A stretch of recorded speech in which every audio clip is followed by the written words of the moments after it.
Masayang araw, mga ka-PL. Ito na yata yung resulta, mga ka-PL, doon sa sinabi ni PNP Chief Romel Marbel, mga kababayan, na hindi naman porke gumagamit ng pulburon, adik.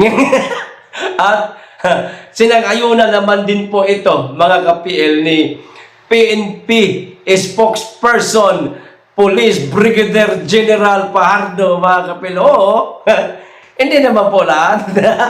Pampahaba lang ito ng oras para meron silang lakas para magampanan po yung kanilang trabaho. Ito tuloy ang nangyari, mga kababayan.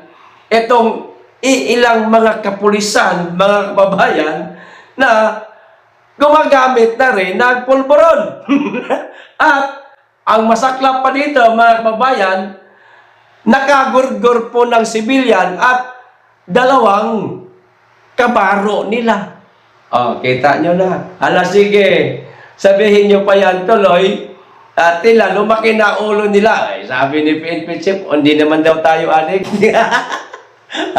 Kumakain lang tayo ng pulburon kasi mahaba yung oras ng duty natin. O yun, naburyong yung utak, mga kababayan. Walang tulog, hindi matino ang kain kasi nga gumagamit ng pulburon, ayun, nanggurgur. Ito na. Kumbaga sa Bisaya pa, mga kababayan, mauna niyang gidangat ron. Ito po ang balita, mga kababayan, balitang Bisaya, Brigada News Gensan, mga kababayan, pero itatagalog ko po para maintindihan po ninyong lahat. Okay, pero bago tayo magsimula, makikisuyo sa mga hindi pa po nakasubscribe. Baka naman at paki-click na rin ang notification bell para updated sa lahat ng upload. At huwag po ninyong kalimutan, paki-like na rin po ang video. At kung meron pa kayong panahon, paki-share nyo na rin, mga kababayan, para malaman po ni PNP Chief Romel Marbel ang balitang ito. Nang mabago niya po ang kanyang statement at higit sa lahat, malinis po ang hanay ng PNP sa paggamit ng pulburon. Eto, simulan ko po, basahin ko po muna ang naging caption po ni Tito Jason sa, ilagay ko na rin dyan. Ang sabi po ni Tito J, ito talaga si Tito J, malakas ito mag-asar. Tito J! Masyado silang asarin, baka mapikon. Sabi ano nga ang sabi ni PNP Chief Romel Marbel? Ito, okay lang yung sibuyas at pulburon dahil kailangan yan sa trabaho. Dahil sa dami at haba ng ginagawa, kailangan ng pampahaba ng oras, mga kababayan. Ito pa, bagay na sinang-ayunan ni PNP spokesperson Police Brigadier General Jane Fajardo sa paggamit ng sibuyas ng ilang mga Pilipino kasama na ang ilang mga lespo, mga kababayan. Ayan tuloy. Nag-iba ang takbo ng utak, mga kababayan. Lumuwag ang tornilyo, kagagamit ng pulburon dahil sa nasabi ni PNP Chief Marbel, ayan, nakagurgor. Ito na, basahin ko pang balita, mga kababayan. Just in, mga kababayan, just in. Parang breaking news din ito. Bisaya ito, pero tatagalogin ko po Police nga namusil, pumatay sa sibilyan o duha ka kabaro. Positibo, mga kababayan, sa paggamit o ginadiling pulburon. Hindi naman siguro ito ibabalita ng Brigada News Gensan, mga kababayan, kung hindi po sakto ang kanilang pagsasaliksik, na kung itong pulis nga ito ay gumagamit ng pulburon o hindi. Ito pa, ibig sabihin daw nun, mga kababayan, pulis nga gumurgor po ng sibilyan at dalawang kabaro abay nagpositibo di umano mga kababayan sa paggamit ng pulburon. Kita nyo na. Ito pa. Kini base sa gipagawas nga resulta sa gihimong drug test sa Regional Forensic Unit 11. So nagkandak di umano mga kababayan ng pulburon test ang Regional Forensic Unit 11. No? At yun po ang lumabas sa resulta. Nagpositibo di umano itong Lespo na nakagurgur na ng kanyang kabaro at sibilyan. Nagpositibo, ayan, sa paggamit og illegal na pulburon ang Police Jensen nga si Police Corporal Alfred Dawata Sabas, mga kababayan. Maliwanag. Ang sabi, nagpositibo. Hindi negatibo. Ayan, General Marbil. Parang ito yata ang naging resulta ng iyong mga sinabi. Lumaki ang ulo ng ilang mga kapulisan dahil sinabi nyo na okay lang yan, hindi gumamit kayo kasi papahaba lang ng oras yan. O yan.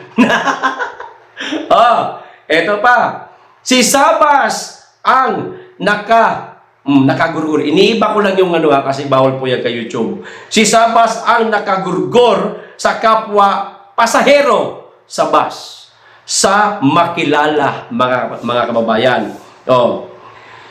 Sa North Cotabato og Mipusil, angol sa duha ka kabaro sa Magsaysay, Davao del Sur, mga kababayan. So si Sabas di umano, mga kababayan, ang gumurgor sa kanyang kapwa pasahero. So itong pulis na si Sabas, mga kababayan, nakasakay sa bus kasama nitong mga pasahero.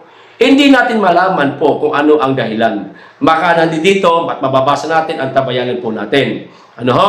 Pero itong dalawang kabaro niyang pulis, mga kababayan, ibig sabihin ng angol, sugatan lang. Hindi naman yata napatay, parang ganun. Sugatan lang o malubha ang tinamo na tawag dito, na tama ng bala. Saan nangyari? Sa Magsaysay o sa Makilala, mga kababayan. Magsaysay, Davao del Sur. Ayan, sa Makilala, North Cotabato. Ito pa. Sa interview sa Tira Brigada Program ganinang buntag kang pulis Colonel Nico Medes Olivar Jr., City Director sa Jensen City Police Office sa sakop si Sabas. So na-interview itong si Police Brigadier Police Colonel Nico Medes, mga kababayan, na-interview siya ng Brigada Program, then kung saan po naroon nakadistino o sakop itong si Sabas. Ang sabi ho dito, giangkon sa opisyal nga nakadawat sila og impormasyon nga lambigit si Sabas sa illegal na pulburon. So inamin di umano, mga kababayan, nitong na-interview po na Colonel na si Nico Medes, mga kababayan, na itong si Sabas ay sangkot, ayan, lalambigit o ika nga, ayan sangkot, mga kababayan, sa illegal na pulburon.